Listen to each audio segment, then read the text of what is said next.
The first colligative property that we are going to talk about is osmotic pressure. And to understand osmotic pressure, you need to understand osmosis. Osmosis is a very important idea. It shows up in water purification. Also, osmosis is involved in just about every living species on the planet. So it's a very important idea.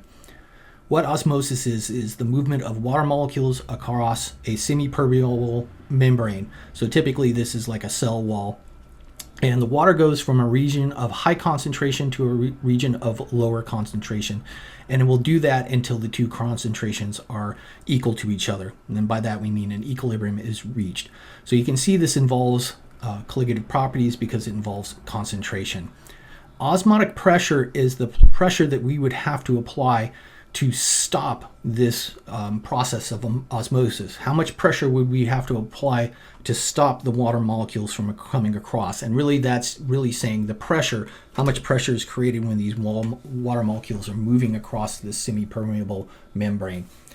So we have a very simple calculation, and because it's a colligative property, it's going to involve calculation. So this says that the osmotic pressure is equal to I MRT. So pi here is the osmotic pressure, and by pressure we mean in ATM. The I value is our Van't Hoff factor, so we need to include that because it's a colligative property. It's related to the number of species in solution. M is molarity of the solute. So this is one place that gets a little tricky. Depending on what colligative property we talk about, the unit of concentration changes. For osmotic pressure, we look at molarity. And molarity of the solute in this case, and that the units on molarity are moles per liter or just big M molarity. Our R value is our gas law constant, 0.08205 liters atmosphere per mole Kelvin. In this case, our temperature needs to be in Kelvin. So for a given degree C, we have to do that conversion.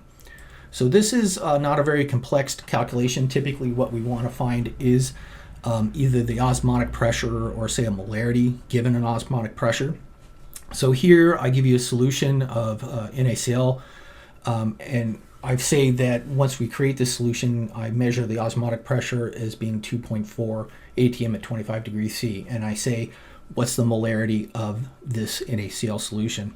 So here what we're looking for is M. If I solve this equation, the equation for my osmotic pressure in terms of the molarity, M, I get that it's the osmotic pressure divided by IRT.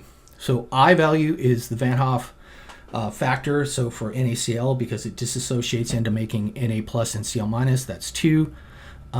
We plug in our gas law constant, and here we're given that we're doing this at 25 degrees C. We need to convert that to Kelvin. So when we plug this in, we get our molarity of our solution, and that's equal to 0.049 molarity or moles per liter.